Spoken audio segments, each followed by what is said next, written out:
Okay, let's welcome in Coach Endsley. He is the run game coordinator and offensive line coach at Minnesota-Duluth. I hope I said that right because I'm a dumb country boy and I can't read. Coach, thanks for being here.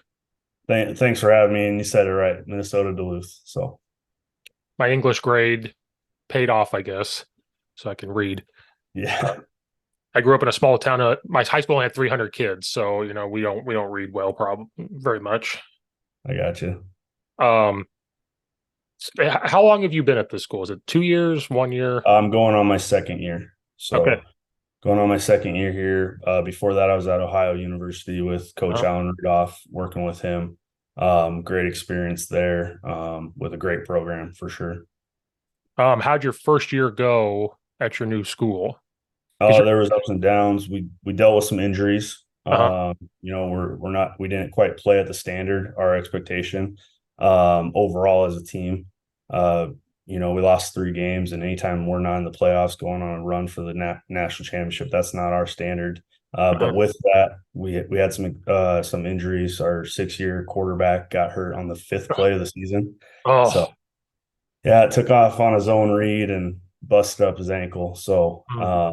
we dealt with some stuff, and then defensively had a lot of injuries, but they did a great job, and we fought through a lot of adversity. So Here's the first rabbit hole we'll jump down. sounds good. It was my second year at the school. Well, the same year at the school because we played in 2021 spring and then played again in 2021 fall, which was Gotcha. crazy to think about that you did Yep. that. That fall, second quarter, senior quarterback is getting spun around. Kid comes down, hits him, then he comes running off, and we're like, "What's wrong?" And he's not saying anything. He had broken his jaw. Ooh. He didn't have his chin strap buckled up, so the kid came in, broke one Wow. side of his jaw and fractured. Third game, our backup quarterback's not playing well, so we put in our sophomore third stringer, breaks his collarbone, so we got to put the other kid back in. Fifth game, that kid gets hurt, so then we got to put a wide receiver in at quarterback. That kid gets banged up, so we played five quarterbacks. I just wanted that Yeah, the whole for you. We had played five quarterbacks that year, so uh, that's tough. we always make sure there's four ready at all times, like four actual true QBs ready at all times now. Because with that we went through three tight ends, five quarterbacks, and I had a kid who was a sophomore play every single spot in offensive line at some point where somebody get hurt and I have to move him. Like, hey, go to center. I haven't done It's nice center. having that guy though, for Oh sure. yeah, oh yeah. You So know, he'll complain for that quick second about it. Then once he's out there, then I'm like, okay, yeah, go to right tackle. All right, I got it. What do I do?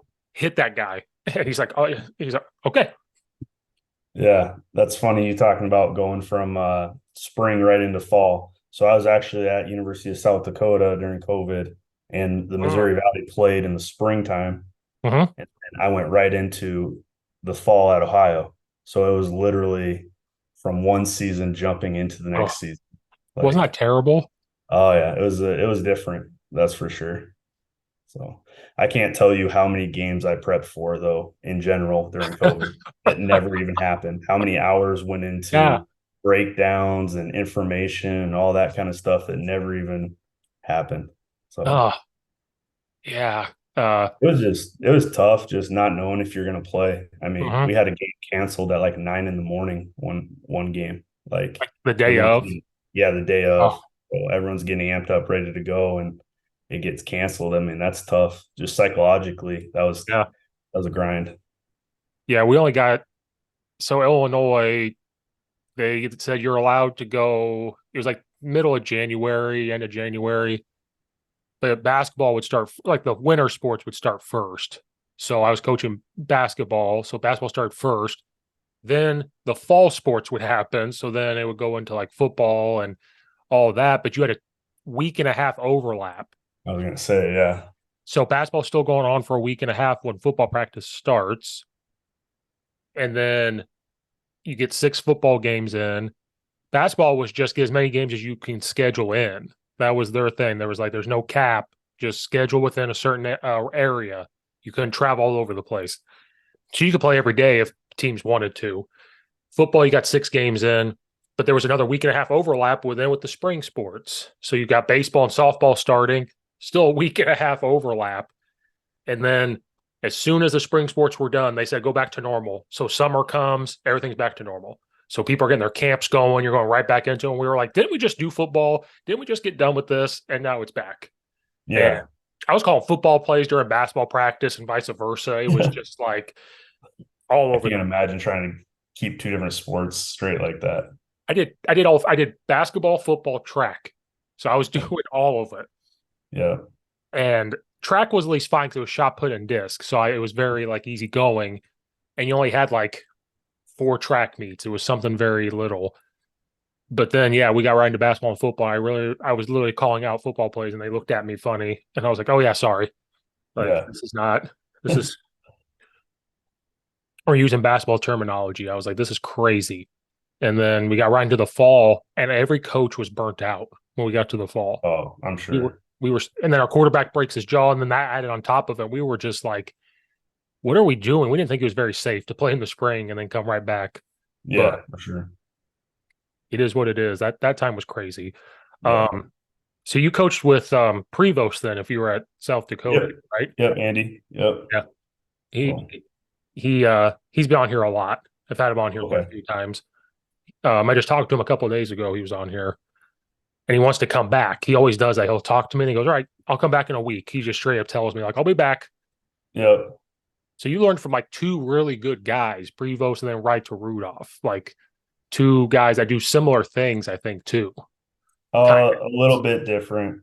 At Ohio, we really specialize in the inside zone. oh, And yeah. if you're learning inside zone, Allen Rudolph's the guy to go to. Uh-huh. I mean, he, for one, I think he's the best college offensive line coach there is. I was really blessed to be with him in my time there, and I learned a lot. But how he runs inside zones pretty unique and pretty different. And it's fun to watch. It's fun to watch the behind the scenes part of it and be part of just how he gets it done for sure. Yeah, when he tries to explain it to me, it's so much that goes into it and all the words he has for and technique for it. It blows me away of how smart he explains it to me. And then I try to steal some of it and I realized, oh, wait, I'm not as smart as you the way you do it. Yeah, and I think that's the thing that I tell people all the time because a lot of people ask me about, the inside zone stuff that we were doing there, and it's like that's really the bread and butter of who they are, and that's Mhm. really, I mean, they call it belly, and it's Yeah.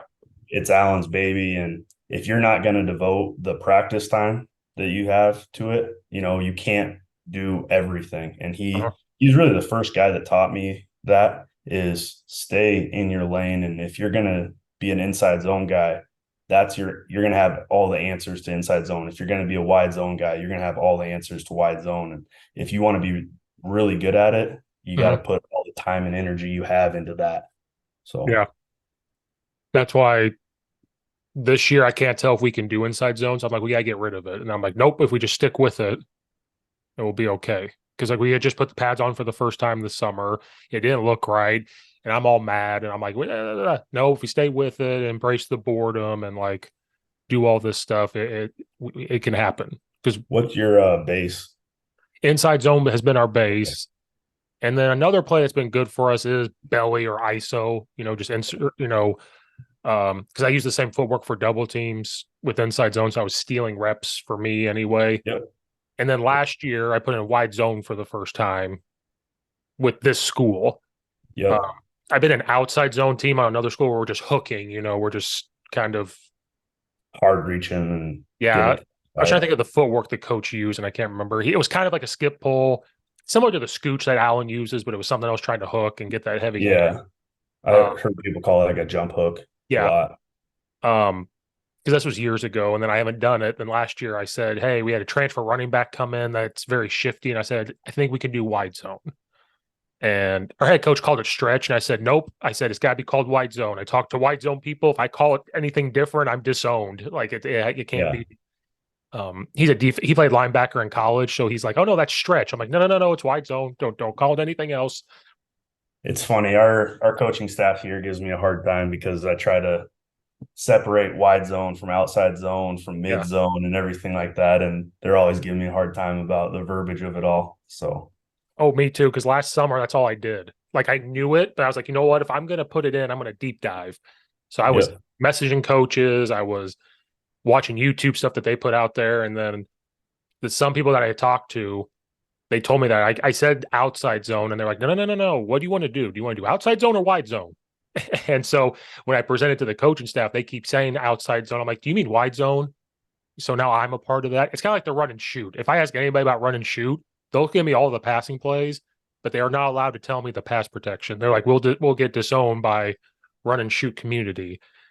And I'm like, oh, okay. Like when I started this podcast, that was one of the things. I'm like, I want to talk to run and shoot people at some point. Yeah.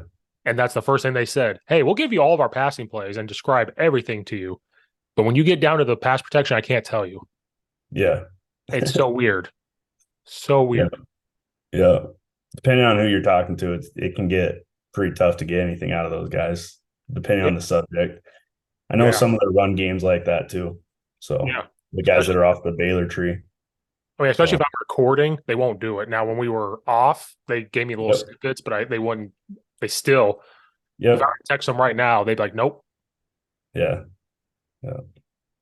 But yeah, we're inside zone, wide zone. That'll be like our thing. And then it's been ISO. And then this summer I've been dabbling with duo. That's been my other Okay. little snippet. That one I'm struggling with me and the kids not being on the same page Are because you trying to teach it as no pull power or inside zone? more inside zone. And that's been kind of the issue because inside zone, my offense line understands it because they're seniors. Like all of them are seniors. They're all back. They understand if they're covered, uncovered, and we're protecting. If it's inside zone left, we got to make sure that left gap's protected, and then we can sneak back to the other side. Yep. Duo, I'm trying to tell them the opposite. Like, hey, if it's duo right, we're blocking our inside gap because we got to make sure that's protected. We're double teaming everywhere. Blah blah blah blah, and that's where they're mixing it up a little bit. I think Yep. more I look at it, and I'm like, so now I'm battling with myself. Like, do I just say gap down back? Because power, I'm stupid simple with power. I'm like, it's gap down backer. It's gap down backer, unless guard tackle have to double team, and that's a communication up to them piece. And so I'm like, do I just say gap down backer and go with that? But that's why I'm messing with it.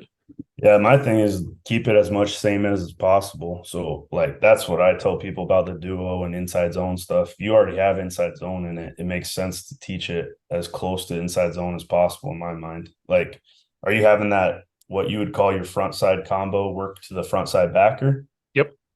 Then I don't know. To me, I'd call it duo left then. You know what I'm saying? So if I'm working the same combos, that's just me. If I'm going to specialize in inside zone, I'd call it the same way and just have the running back and the quarterbacks kind of flip it in their head because that's who needs to flip in their head if you do it that way.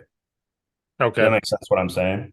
Yeah, because I'm an idiot, so everything has to be really simple. And if I, Mm-hmm.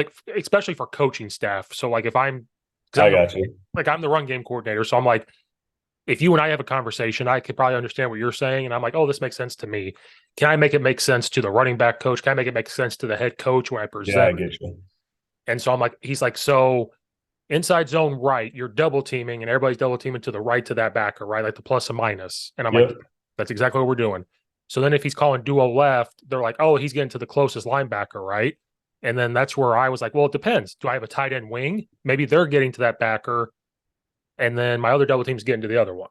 It just all depends. Well, and so I just kept it the same, but I do understand what you're saying. Maybe that can fix it a little bit. If the combos are going to the same guys as they are on inside zone, you Yes. know. So, I mean, to me, that's where the same as teaching comes in for Uh-huh. coaching the offensive line. And Right. then you're just teaching the running back a different read. Right.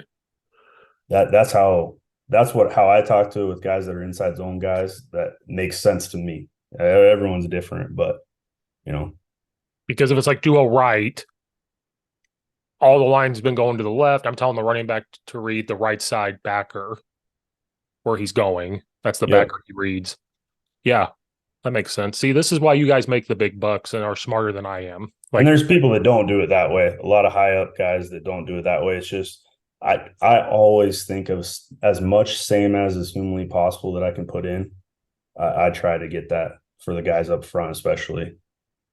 yeah, because that was the thing. I was like, if I teach it like inside zone and have the same footwork and same eyes and stuff, I can steal reps. Yep, And 100%. so like every day we start with like I call it a load step, like we're going to load step, and then this may not work for some people, but I gallop. I'm like I want to Yep. gallop because I got to protect the gap as much as possible. Because if I don't, then we churn our shoulders when we block. We don't stay square. This is how stupid I am. But guess what? We're going to do it every day, and it's going to get boring. But every day it's done. Yeah, I mean, we at Ohio, we scooched. I don't know if you talked to Alan about that at all, but it's the same thought process, staying square, getting to that spot, being able to redirect on contact, all that kind of stuff. I tried it. He talked to me about the scooch a little bit, and then so last year I tried it because I don't have a big offensive line. So I was like, how Yep. how can I quickly move and get them to where they need to be? So I tried it, but then what started to happen was we're standing too tall. Uh, if the guy has to play defensive line for some reason, he's kind of tired. Then his feet get too close together, and it was So, so this year I went back to galloping. I'm like, can we gallop and explode into them and then get to the linebacker? That's for been my whole sure. thing because I like Yeah, the scooch. I like it, and I talked to Prevost about it. Love it, but I don't have the big guys to do it, and so I have to change it up a little bit. for sure. For sure. It's an awesome technique, but again, it goes into the time. Where are you going Oh to yeah, invest your time in? And that's a very, in my opinion, very time sensitive way to do it. So it's I think it's the best way to do it, but you got to be able to invest that amount of time. And if you can't, then find a different tool like the Gallup. yeah. Well, especially because I think the mistake I made was trying to put in wide zone and then doing that at the same time. Like, oh, I'll do Yeah. the gallop and then I'm trying to do wide zone. So this year it's been let me simplify the inside zone to get the same result. It's our second year in wide zone and we're still working on that. And then if I put in duo and it's the same exact footwork as inside zone, I'm not trying to take practice time away and say, let's work on this footwork now. I'm stealing it. And then we'll get to like our pin and pull, which will be different, but that's really all we're going to do. And then if we want to, we'll get to power, which you gallop and power. I've already stolen reps there. If you're down blocking on pin and pull, you down block on power. So that's my thought process with like, if we're going to add this, make sure that I have something we've already done to Yep. put in there. Because I don't want them to think at all. Like the O line should not have to think that much when it comes to that, especially because we were no huddle last year. Now we're going to be huddle. So now they're going to have to think just a quick extra, or like faster if we break that huddle and see where they're lined up. Yeah. So that's the big thing this year. I got you. Because when we were in no huddle, because the kids already know it. They were like, they screw up a block and they're like, well, I didn't, they're not looking up because they're so used to being no huddle where they could just see where they're going automatically. And I'm like, nope, we're a huddle right now because we got a young quarterback situation. We got this going on. We got to be huddle right now. And they're getting it. But that's why duo and inside zone have been covered, uncovered, block. Yep. Like, and here we go. It's been my tight end wings that are screwing it up. Those are the ones that are screwing it up Gotcha. because they Gotcha. don't know who to get to or when to double team or how to communicate because tight ends think they're wide receivers. So they're like, why? What do you mean I have to block? And I'm like, well, you have to block. Yeah. Do it. Yeah. You got to put them more in the line meeting room. Yeah, they had their fun and 7-on-7 stuff. So now I'm like, hey, first 10 minutes practice are coming with me down there Yeah, with the old line. And then after film, instead of the Y's going with wide receivers, they're gonna come with me so we can do this. Like now I was like, you had your fun in June with the 7-on-7 shit. Now now you have to block.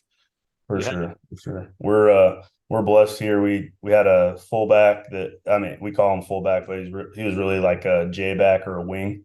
Mm-hmm. He's with the Vikings now. And then we had another all conference attached tight end.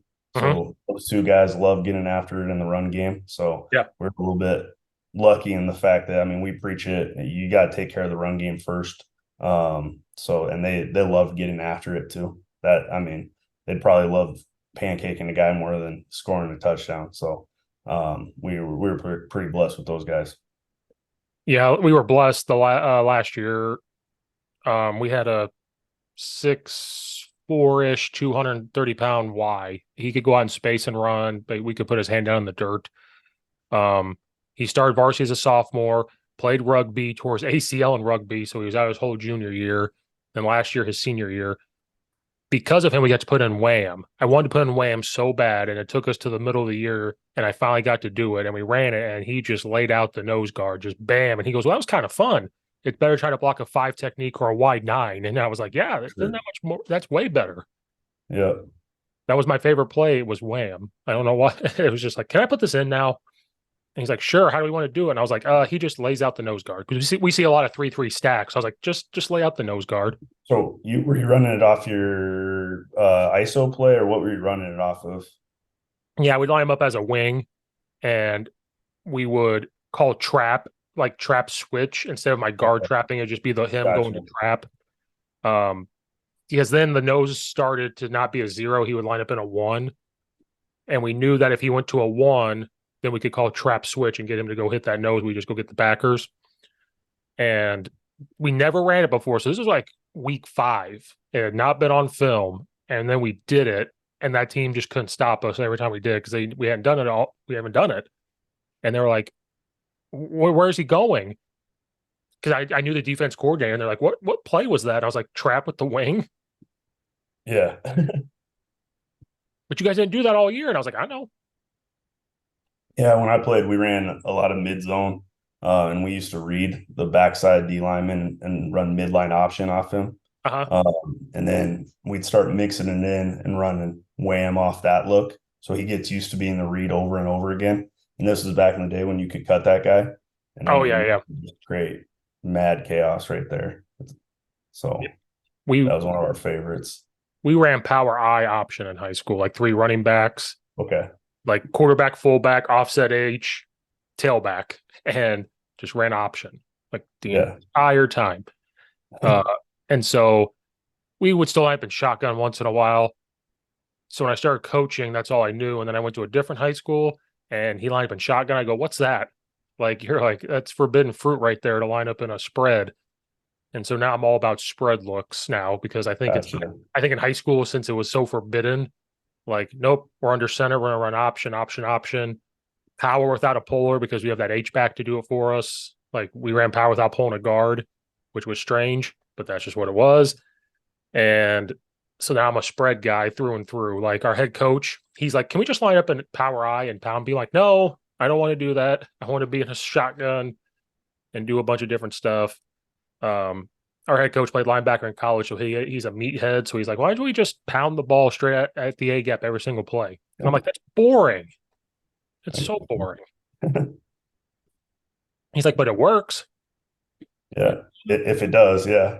If you can get it to work. Um, is that what you took with you then? Like some of that inside zone stuff from Allen and like just took it with you over there? Yeah, so unfortunately, I didn't. I do some of the stuff that we did at Ohio, but Uh-huh. we base more around wide zone and mid zone. Okay. That's our bread and butter here. So if I had tried to coach it like we did at Ohio, we wouldn't be as effective at it, if that Okay. makes sense. Yeah. So I mean, I've taken a lot from Allen, but some of the inside zone stuff that I would love to do is just not our bread and butter. And I don't have the time and practice to develop it the way it really needs to get developed.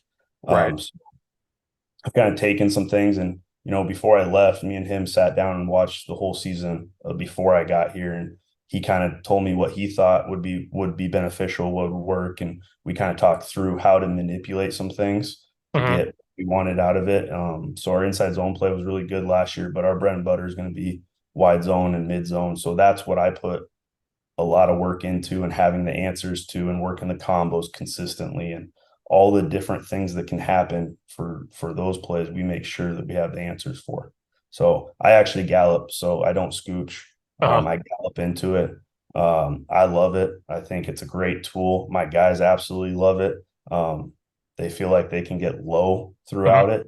And the reason we can get away with it is like at Ohio, and I don't know how far you took it with Allen, but we would bang back a lot at Uh-huh. Ohio. Stake off, things like that. Whereas here, we're not banging back ever. So we never needed to be able to go back and things like that. So it's been a good tool for us for sure. So Yeah, that he talked to me about that. And again, I was trying to do everything like that. And I yeah, realized how yeah. much time it took. I realized like I'm not dealing with the same guys that you guys are. I'm dealing with what I got. And the gallop just allows us to stay that square, more vertical.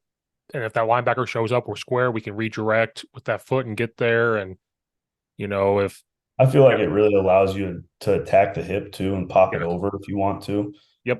If that guy's trying to play thick through you, I think it gives you a lot of tools that you can use. Hmm. Uh, like I said, there's nobody that runs inside zone like Ohio at the level they do it at. But it takes a lot of time. I was there for it, Yeah. the amount of reps we pour into that play. I mean, I just didn't have that time here. So, Right. No, because like I said, I realized that very quickly. He told me, he's like, you're going to need a lot of time. And I'm thinking, nah, we'll go out there and we got this. And then I quickly realized, I don't know. I didn't realize how much time for what you guys did. yep. For me, what I'm doing now, I got all the time in the world. And what you guys did, I quickly, because I told him that later on, I was like, yeah, I couldn't do it. And he's like, I know. He's like, I know. But man, is it beautiful to watch though when you start watching them put their film on, and for the guys that are like all 22 junkies, like watch Yeah. their inside zone stuff because some of the stuff they're able to pick up and some of the stuff they're able to do. I mean, it's pretty phenomenal. Yeah. Um, so you said wide zone, right? That's what you guys Yep, yep, wide zone, mid zone. So um we try to keep it as much same as possible. so with wide zone, are you doing just like step and go? Is it like a bucket step or For wide uncovered zone? run cover. Covered. So if I'm covered, we take what we call a droop step, which is half between a drop and a drive. And Uh-huh. it's a common sense based on how tight he is. Uh-huh. So I personally don't like getting too caught up in the footwork specifics of you better be right here, you better be right here. Because if a guy's loose on you, you need to take a step that's going to get you on the angle Hmm. to get your block. Hmm. So we talk a lot about our landmark on a reach being nose to far armpit. So Hmm. the looser that technique is on you, the flatter that step better be. Hmm. So we call it common sense. So we will change that up when we drill it. I'll have those defensive players move out or in and all that kind of stuff, so we get all the different looks we need at it. But we call it droop step. That's our first step, and then our second step is going knee through the crotch. Yep. So I'm going nose to far armpit. Second step, knee through the crotch. And I took a lot from Allen because they run a little bit of wide zone, but they run a lot of speed option where they're Uh-huh. reaching it. So a lot of those same principles I can use somewhat, and we'll take that backside hand. It's all about the backside hand, backside foot, and going through the crotch. And if I have help, I'm going to go down the sternum. If I don't have help, I'm going to go to the near armpit. So that's kind of our base footwork for that. And then if we're uncovered, it's going to look a little bit more like a traditional bucket step. I Uh-huh. know some people say you should never do that, but I mean, when you watch football, you see it all the time. So um, we'll take a little bit of a bucket step and get going. So Yeah, I was the idiot that said when I first started looking at it, I was like, well, I want to lose ground to gain ground. And I quickly got put in my place for saying that because they were like, no, you're not losing ground, or like you're just taking the step to get an angle to get here. It wasn't, I got put in my place real quick. So that's why I love wide zone now. The more I looked at it, yeah, and I love it now. But at the time, I was like, no, I don't know if I want to do it. to me, footwork is all about the angle you're trying to Yeah. create. Hmm. Where are you trying to get to? So that's the biggest thing I talk to guys about. And it's crazy because they've been talked to in such a way that it has to be here, it has to be Hmm. here. And that's just not football. Football's not static. There's moving pieces to it. And I try to coach all the moving pieces part of it so my guys know how to react. And we rep it so many times that it's just natural and it just happens. They don't, like you kind of talked about, they're not thinking about it. We've Yeah. repped it so many times. Naturally, their body just goes into this position. Yeah. So That's been my, because last year I was really big on the footwork part. And then this year with wide zone, I'm still saying, like, I still say it like, hey, push the world away from you. We're running, we're getting there quick, but I'm giving them the aiming point. So if we have a hand shield, we're not in Pat's hand shield. You see the number 3 on here? This is where this is aiming. This is where this is aiming. If he's head up, do you think you're actually going to take that wider angle if he's head up and you're covered like that? No, but you have the aiming point. So however you get there, but just make sure this is coming through and like that type of stuff. And at least for my kids, it resonates with them. mhm. Like you said, if they're wider, like if I'm a guard and there's a 5 technique or a 4-eye, yeah, and I'm uncovered, yeah, I got to take that angle to get there. And then about the third step, if he's disappeared, I'm off to the linebacker. Like Yep. that's been the thing. Last year, like I said, last year was more about footwork. This year, it's like, hey, read the knee. If he goes that way, you're going this way. If it comes in, you stay on that angle. You may have to adjust it a little bit if he's coming in hard, but just cover up. And then at that point, think about covering up, get the screws of the helmet into the sternum, and just get there. And saying those key words, it resonates with them a little bit. Yeah, I think you know, making sure there's not like gray area with the guys and Uh-huh. like showing them as many examples as possible. Like I'm a film junkie, like over the top. So, and I kind of catalog it all and categorize it. And we watch a lot of like the top Power Five schools, NFL guys, and I show them over and over again. Okay, this is an example of a knee hanging. We talk Uh-huh. a lot about the defensive players' techniques too. Which I think is a huge thing. And that's another thing that Allen really taught me because I ran his scout team and I ran the defensive players on the drills. Uh-huh. And you don't want to be the guy doing that if you don't know what you're talking about and you don't know exactly the look he wants. And he was so specific. And this is the technique they're going to get when they're getting a hard cutoff. And this is the technique when they're trying to reach him. This is how he's going to do it. And that's really some of the best stuff I took from Allen is how to prep that stuff. And I spend a lot of time when we get to in season, a lot of my time is teaching the defensive guys the look I want it to be. And when we're doing drills and it's an offensive lineman that's playing the defender, he Uh-huh. better know exactly how the defense is going to play this. Otherwise, he doesn't really know and he's not prepped for the game. So I eval who's ready for the game based on how they do drills as the defensive guy. So, because it's so crucial. I mean, if a guy's going to try to play through you on a reach compared to if he's going to widen, right? Uh-huh. And how you're going to change that to own your angle that we're trying to create there is going to be drastically different week to Right. week. That's a great idea. I don't know if I'll have time. I have time to do that in high school, but that's a good idea. Like, know how the defender's going to play you, and then do that. It's a good idea. Yeah, and Thought of that. like I said, I didn't really think about it like that in those terms until I got to Ohio, and he just stressed it as much as humanly possible. Like we need a good look here because this is what we're going to see. Uh-huh. From how they play their stunts, from how they do all that stuff, and then I tell my guys all the time, like you want playing time, like I'm evaluating you when you're the defensive guys giving us a look Uh-huh. because you don't know how the defense is playing. You don't know the scouting, all that kind of stuff. So my guys have gotten really good at it. And they understand how important it is for sure. Uh-huh. Um, is that the only two run plays you guys have is wide zone, mid zone, and that's Oh it? no, we'll run a ton of stuff. We'll run G, Okay. down kick with a Yeah. place in the guard. I brought that in last year and it's been huge from us. I took a lot of it from Montana State, Uh-huh. that what they were doing with it. I think they do a great job. We'll run power read. Uh-huh. Uh, so elements there. We run inside zone. So, but like I said, it's different than how Allen does it where, they're a combo team, but their eyes make them full zone is how he always talked to me about it, right? Yeah. Where you're calling out combos and you're thinking about combos, but your eyes are always in your gap. And if you switch off those combos, all that kind of stuff, we're not there. We call our combos and we kind of stick to our Yeah. combos and we're not full doing it, just because of the time investment of it all. But we'll Right. run inside zone. We've been pretty good at it. We're on some jet sweep and some speed option as well. So, Because you being the run game coordinator, uh, yep. how much say did you have, or did you come in and say like, this is what they've all like? You kind of said that like this, they're wide zone. This is what we're going to do. Was it like, hey, this is all you, or did you have to work with the OC and like, this is what we're going to do? You have to implement it, and then how much say Yeah, did that? it's been really awesome. So our head coach has been here since 2008. Wow. So yeah, and he won two national championships here. Uh-huh. He coached our offensive coordinator, who was the quarterback on the second national championship team.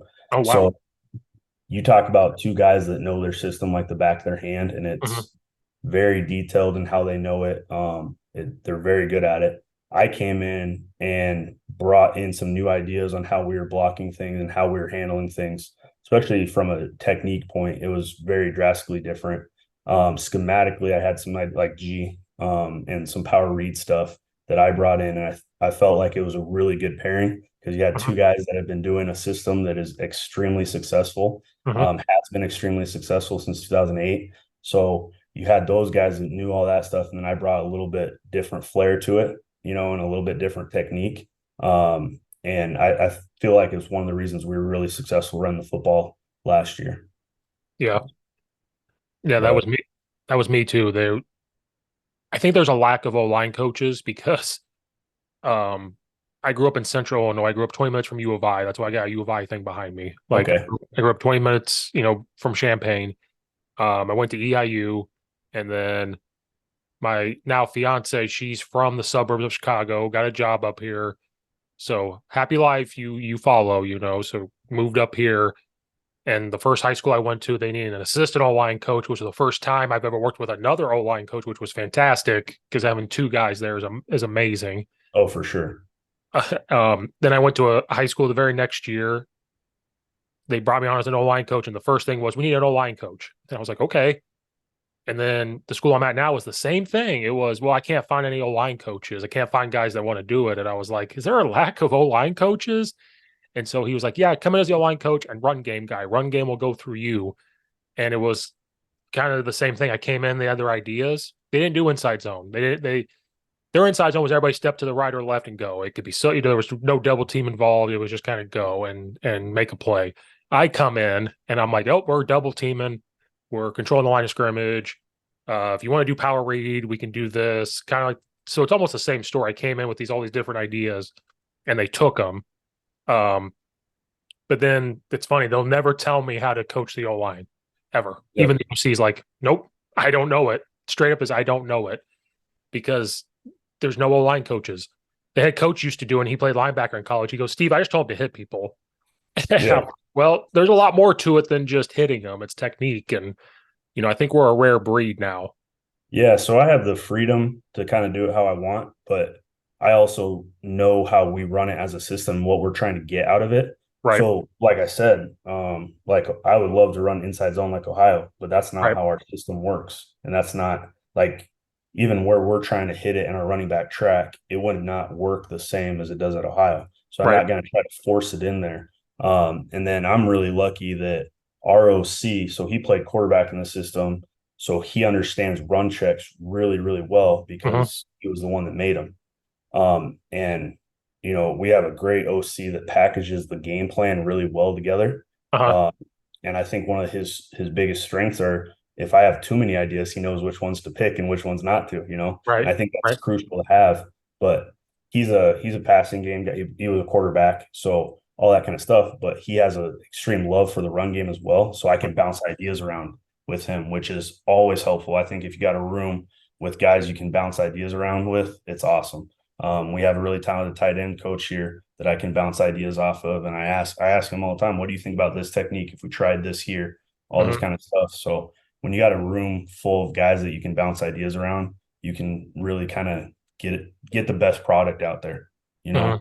know, because there's so many different ways to do it, and it's just Uh-huh. deciding what's best for the overall system, really. Right. Because you don't see a lot of quarterback coaches interested in the run game. No, no, no. I was lucky enough when I played in ROC, had a background. He was a quarterback, but he had a background. This is how I know Allen actually. He was the tight ends coach for Allen at Southeastern Louisiana. So Okay. that's how I got connected and everything like that. So he actually had Allen's back, like he had background at first being a GA for him and then a tight ends coach for him. So, and Uh-huh. he was the one coaching me when I played. So he kind of brought a lot of run game stuff and I kind of saw how that can work. And then I actually ended up, my first job in college was working as his run game coordinator. Okay. So it's really beneficial in if you're a quarterback guy, you should definitely learn the run game. Yeah. You should definitely learn how the offensive line is playing because it'll affect everything else. And I think everybody knows those quarterback guys and passing game guys that they wish it was 7-on-7. If it was up to them, they would Uh-huh. play 7-on-7 all day. But we both know that's not real football. Uh-huh. And the really, really good OCs and quarterback guys that I've worked with, they know line play well enough to have a conversation about it and Uh-huh. well enough to talk back and forth with the O line coach on ideas and things like that. Uh-huh. And they're unrealistic about how much time that quarterback's actually going to have to throw the Yep. Yeah. Oh yeah. because we just That's a had big part of it. It is. We just had a joint practice. First time we're going against the team. It's not a scrimmage, but you're doing like inside run or pass under pressure. And I took the O lineman and I'm like, okay, as soon as that ball snaps, I'm going to stop. I pause the film. I'm like, all right, the film says 12 seconds when we finally snap the ball. After everything's going, 12 seconds. When he throws the ball, I'm going to stop it again. Quarterback had thrown it. I'm like, oh, it says 14.63. You just pass protected for 2.6 seconds. Yeah. And when I played in real time, they're like, oh my God, we thought it was like 4 or 5. And I was like, no, like you pass protect for 2.6 seconds. Yep. That's, and I want 5. I'm like telling them, like, I want 5 or 6 out of you. But like, this is the realistic of being the real. And I take the quarterbacks. I'm like, look, you are only going to have like 3 seconds and it's got to go. Yep. Yeah. I think that's an interesting thing when you start talking about like going against like elite defensive ends and defensive players. You Mm-hmm. always get that conversation. Well, do you chip him? Do you send your running back? Be aware of that guy. And to me, it's all about, well, how fast can we get rid of the ball? I mean, we Yeah. can protect him for a certain amount of time.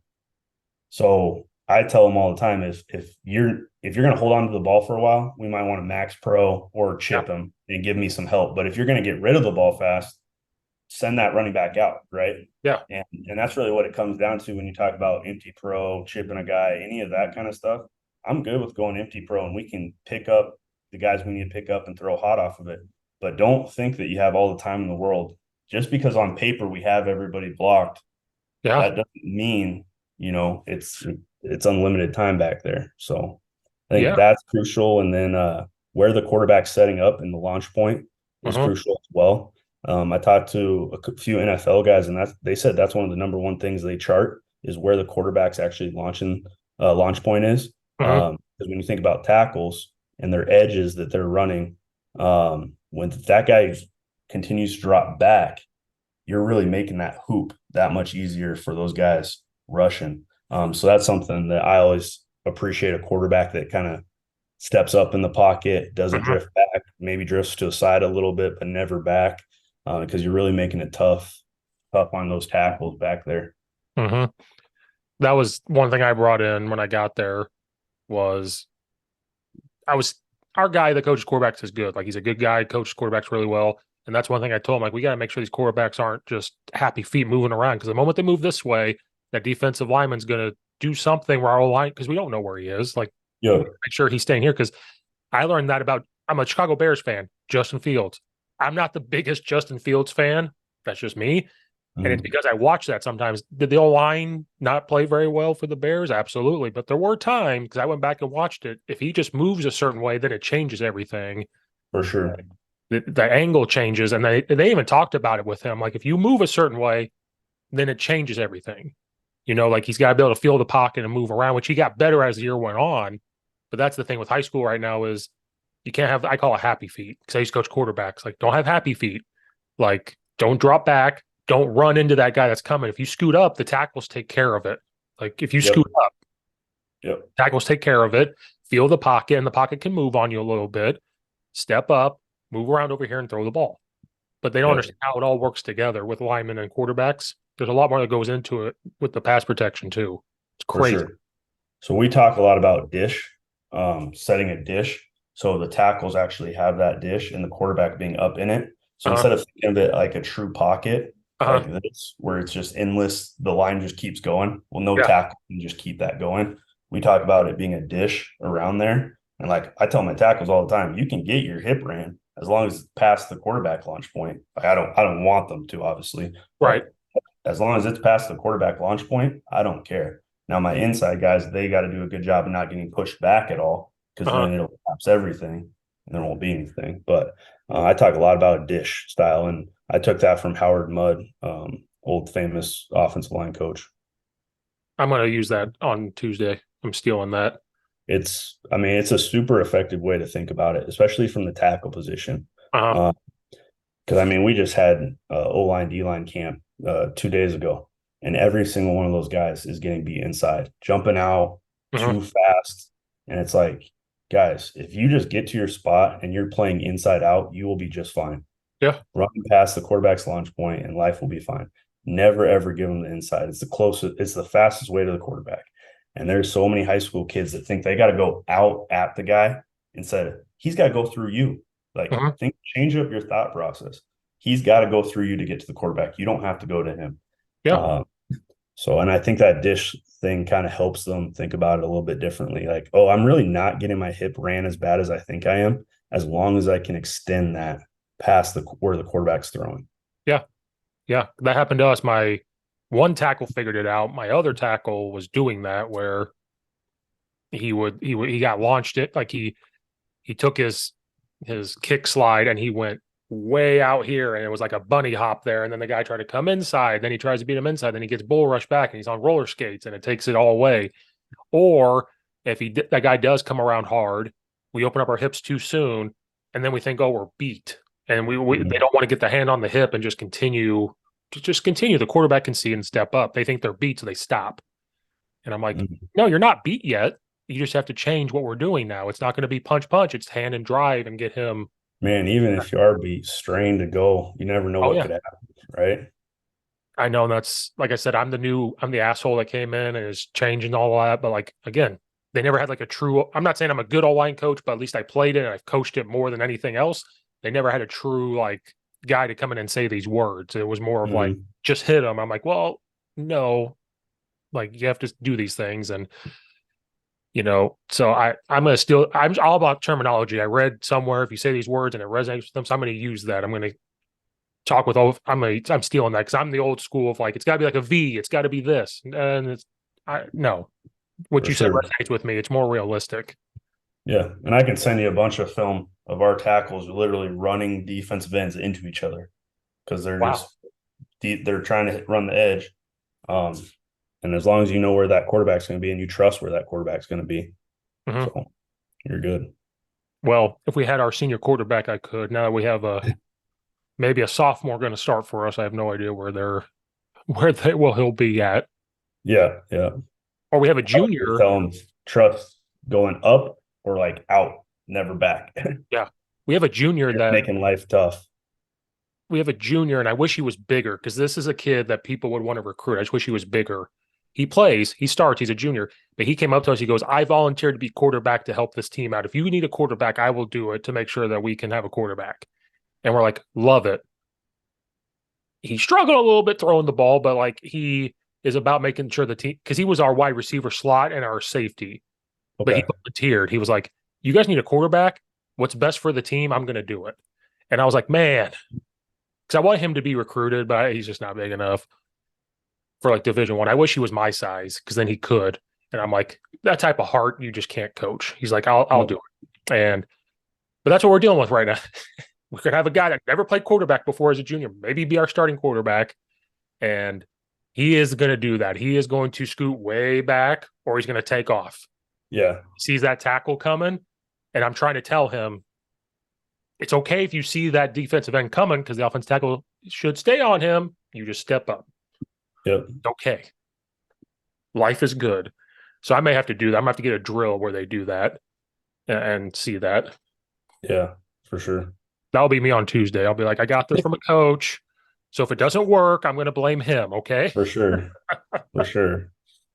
No, I don't blame you. College coaches are way smarter than us. We make it too difficult. Well, I mean, everything's already been done. We're just taking it from different people. Like I'm saying, I took the dish setting, I took it from Howard Mudd. He was the O-line coach for the Colts. And that's how he always talked about it. He was he's short setted and he was aggressive setter, but he always talked about the dish. And I just like you hearing it from me right now, I heard it from him and I was like, I'm using that. That's a great way to think about it, you know? Yeah. Well, all you college coaches, your drills are always so simple. Mm-hmm. Here I am. I sit down and I go, well, let me do this, this, this, and this. And I realize how difficult I make things. And I go, you would think it'd be different. Like you would think high school coaches were simpler than college coaches, but it's just the opposite where you guys are so simple when it comes to things. Now you have more time. So it is what that's your full-time job. Yep. Like I said, I coach basketball and baseball. It's not my full Sure. time, but like I have finally turned a corner where I'm more simple now. I've taken the college football coach around saying, because the coach, I was like, do you need this? Do you need like all this equipment? And I'm like, Mm-hmm. I need hand shields. I need shoulder pads. I need cones. And if I just get a crawler sled, I'm good. Like that's all I need. Yeah. All I want. I don't need anything else. And some It's funny because our equipment guy, he'll ask me, hey, what do you need? And then I'll just shoot him a text like, this is what I'd like. If you didn't set anything up, I'd survive. I'll Mhm. figure it out. So same, and you're talking about simplicity. One of Allen's drills, the line sets that he does, which he basically just puts your foot on the line and you step over it for pass setting, Mhm. is, in my opinion, one of the most boring drills in the entire world, but it is so important and so crucial. And if you could do anything, it's that one, but it's just repetitiveness, not like just over and over and over again. But your body has to learn how to get in that position. It's not Uh-huh. a normal position. Yeah. So, I mean, and that's just one example, and if you're not seeing the drills if you're not seeing what you're trying to get out of each drill actually show up in game film, it's time to stop doing that drill. Uh-huh. If it's not showing up for sure. So, Well, yeah, because offensive line, like you said, is a natural position. You're trying to get kids into an unnatural position for what, 6 seconds? Like if they're doing yep. something, it's like so you may have to get Not us. only is it not, it's not even, it's not natural and it's uncomfortable. Yes, yes, It's not like a fun position to hold. It's not any of that. So, yeah, no, and then I mean things have evolved too. Like we all probably grew up with duck walking and stuff like that. It's yep, turned more into like you can duck walk or you're gonna run your feet or this. Like everything has evolved, and yep. and I think that's why I've stayed as an O-line coach. I've coached everything, but like just hearing me, some of the coaches hear me like, you're not saying duck walk, you're not saying this because they think old school. Like, no, you can run your feet, you can be athletic. Like I say, we can be athletic as linemen. We can be Yeah. athletic and do That, things. that's literally what I tell every recruit we talk to. If you want to be an athlete, you can be an athlete at Duluth. We sprint off the football and we Uh-huh. hit people in the face. And, some people, when they hear wide zone, they think finesse play. And I'm like, Uh-huh. it's nothing. Like, I watch a lot of the Niners and try to, like, Yeah. that's my style that I try to run wide zone in. And Mhm. it's like, it's sprinting off the football through your landmark without any fear. Like, if I'm good at anything as a coach, it's that I tell my guys, have zero fear. Mhm. If crap goes wrong, we'll fix it. I'll teach you how to, when you're in that bad position, I'll teach you how to get out of it. But if you're scared to get in that bad position, we've lost the battle already. Like Mhm. it's not going to work. And like you're talking about with the duck walk, I was down at O-line Masterminds down in Frisco, Texas with, Uh-huh. it's like Lane Johnson's big thing. And they were talking about that for probably like 2 hours, Steve Hutchinson, the former Seahawks Vikings guy. And they were talking about no one's duck walking in the NFL. When you're finishing people, it's because those guys are trying to take angles and you're sprinting through them as the Mhm. defensive lineman's trying to get off a block. You're sprinting your feet through them. Mhm. So I definitely, there is a lot less duck walking going on for sure. So, I know. I remember doing that. We used to have sandbags, and we had to hold the sandbags and duck walk or like whatever. I remember in high school. And then what did I do when I first started coaching? That because that's what you knew. And then yeah, for sure. I was like, wait a minute. I think I was like 20 or 21. Oh, if I talk to other coaches, there's other way to do things, and this makes more sense. And this, we don't have to do this. And then, And uh, there's a thousand ways to do it. Like yeah, there's state champion coaches that coach duck walking. yeah, Good job. There's wing T coaches and there's spread coaches, and both hmm, are winning a lot of games. To me, it's all about what do you know, what can you coach, and then what works for you, hmm. and what works for your system. I try not to downplay guys that do things that are a little different, because if it's working, go for it. But you better Yeah. have the answers of why you're doing it and what are the, troubleshooting it. Like if you do it this way, what could go wrong, all that kind of stuff. Well, like, because I'm an asshole, so I say things in a way, and the people take it the wrong way. There's nothing wrong with duck walking. If I had a 300-pound lineman that could not run, but he could duck walk, guess what he's doing? He is going to Yeah. duck walk. If Yep. I have a 240-pound lineman who can run, guess what he's going to do? He's going For to. sure. I think that's the thing is that's another thing I've learned. Wide zone, yes, there's non-negotiables. We have to be fast. We have to get to where we're going as quickly as possible. But like you said, there's different footwork to get there or just get there. But if a kid cannot do something, I'm not going to force them to do it. So like if they cannot run, but they can get to what I need them to do in a different footwork, guess what that guy is going to do? Me and him will Sure. have a conversation. You are going to do this. And then Johnny over here can do what I'm asking him to do. So he's going to do that to Yep. get there if I can get to the same point. Yeah, for sure. So I mean, everyone's bodies, that's what's funny about, when you see guys working on stance and they have one big group out there and they're all working the same exact stance, it blows my mind. You got a 6'6" guy over here and a 5'10" guy over here, and you're teaching them the exact same fundamental stance. Like, you just don't understand biomechanics at that point. And yeah. so, and we talk a lot with my guys about looking in the mirror and what are your strengths and weaknesses and what do you need to work more on and what do you need to work less on because of those strengths and weaknesses. If I got a shorter guy with short arms, guess what? Every D lineman's going to put his hands on you first. So you better be great at refitting your hands, great at like knocking hands down, going forklifts is what we call it. You Yep. better be really dang good at all that stuff because your arm lengths aren't going to grow. As much as I want to coach them to grow longer, they're not going to. So as a coach, I better give you all the tools that you need compared to my 6'6" guy that's always going to be able to reach the guy first. He doesn't need to do as much of that stuff. So Yeah. it's all about what tools do you have. You would make fun of me if you came because this is what I do. We all get in lines and I say, get down a 3-point stance. But this is what I do. If I see a tall kid, I immediately run to him. I say, hey, I'm tall too. Let me show you how to get in a comfortable position and get you in a natural position. Then I go to the short kid and I'm like, nope, you got to do this. But I did do that. We all get in line. Everybody has to be the same. Your feet are at your shoulders. Yep. Do this. Now I'm more like, wait a minute, Steve. When you played O-line, you were 6'5". Was your feet at shoulder width? No, you cheated. You did this. You got in a natural position. You got yelled at for it, but it was comfy. But back in the day, everything is the same. 100%. So now they do, especially first day. First day, like, all right, guys, you've had spring off, you've had winter off. Let's get back to 3-point stances and relearn it. I have the freshman coach walk around so he can see what I'm doing to make sure we're all on the same page. And then I grab that 6'6", 285-pound kid I was talking about. He cannot get in a 3-point stance because he is 6'6", 285 pounds. So I adjust his feet. I adjust how they are. I can adjust his hips, how they move, get him a comfortable spot. That's what I do because I'm older. When I was 20, nope, 3-point stance. Now I'm about to be 33 years old. I'm like, nah, because I also have to show them. And I'm like, I'm getting old. And the older I get, the less I can be in a 3-point stance. And so I'm like, well, I have to get in a comfortable position to show them. So I think that was my trigger when I was like 27.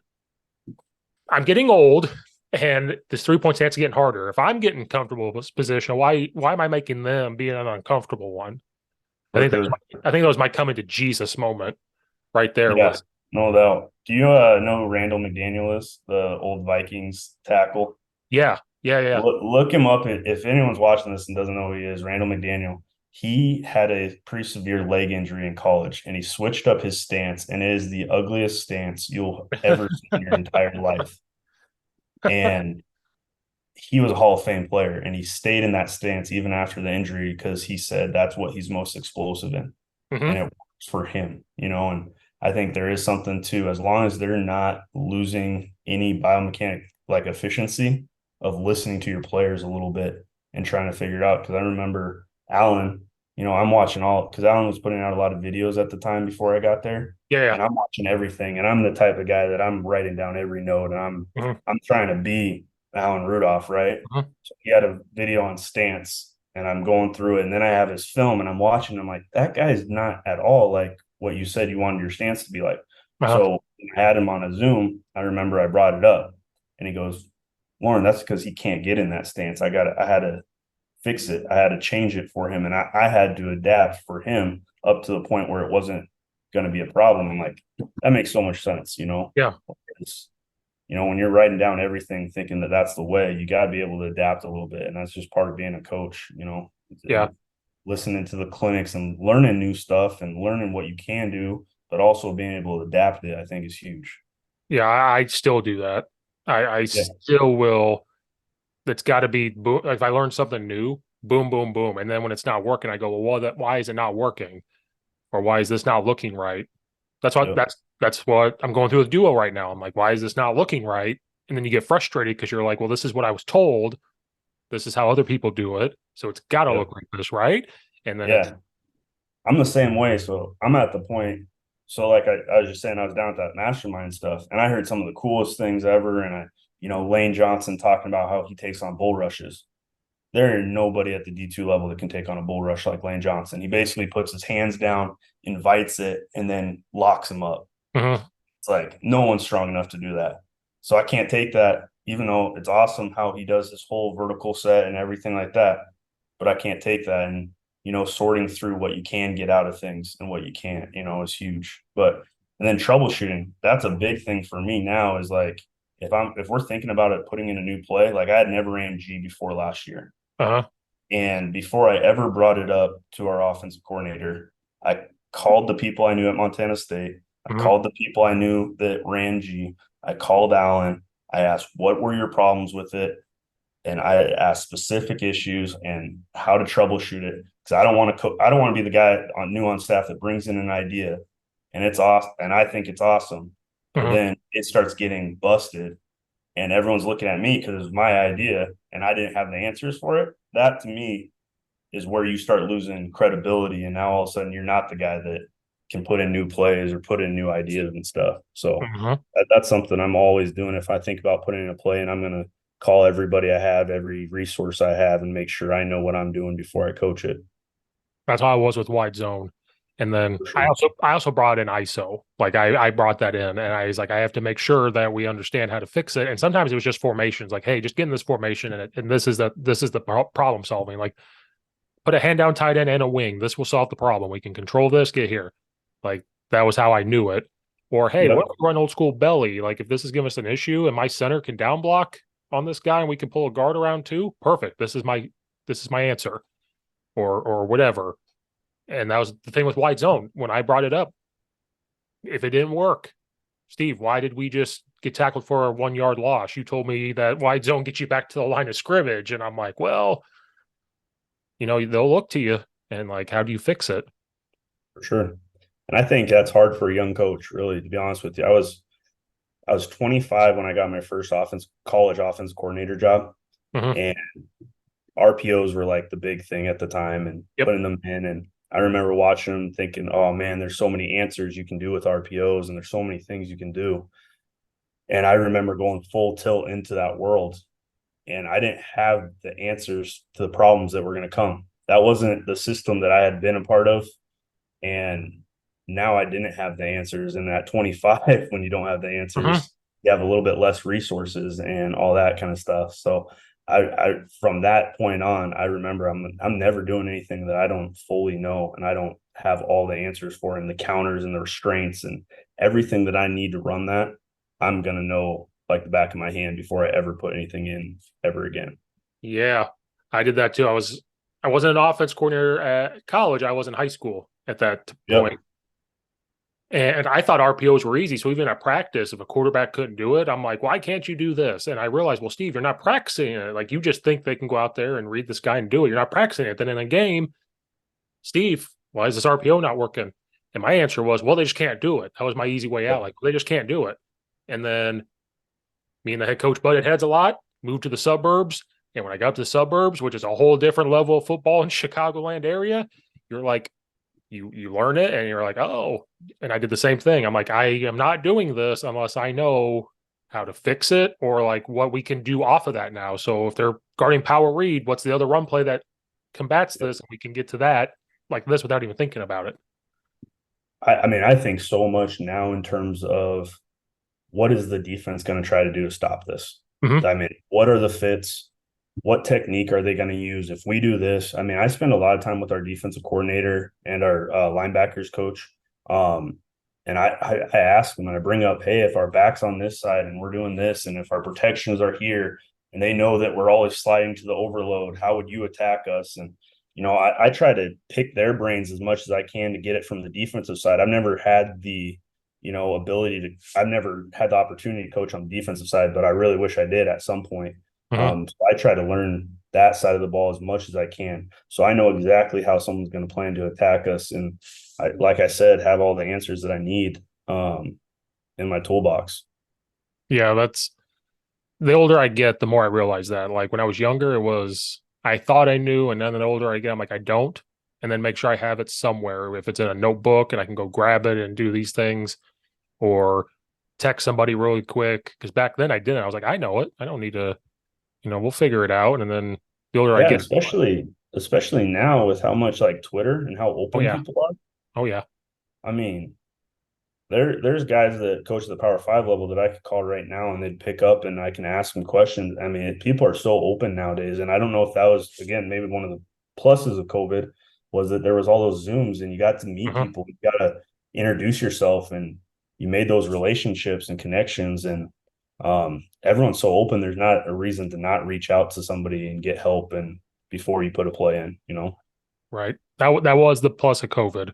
Was I started this February of 2020, COVID hit, so I took the blame. I was like, because I wanted to do a podcast, COVID hit. It was, but then it became that. It became talking to everybody. I like overdosed on scheme and football during that COVID time. I like overdosed. My brain hurt. I was like, I have too much now. Because then what you start doing? Well, I want to do all of it. That's what you're thinking. Yep. I'm going to do all of it. Defense, offense. I was like, I want to do it all. And then when we actually got to play, I was like, oh wait, Steve, you can't do it all. Like it's good to have. It's good to have what they gave you. It's good to have the resources now. Like I could text. I think Allen was the first like big time coach I talked to. I was like, oh my god, I have his number. I could literally text him and have a question. You know, so that was a plus. And you're right, Twitter's big. That's big. Zoom is big. So there's no reason why we can't reach out to people and do that. No, for sure. For sure. So, Well, Coach, I appreciate all your time. I kept you on here longer than maybe I was going to, but all good. I appreciate you coming on here. I'll have to get you back on and talk more scheme maybe at some point. Yeah, I'd love to. And we can give Banstra some crap about Banstra. Yeah. Sounds good. Thank you.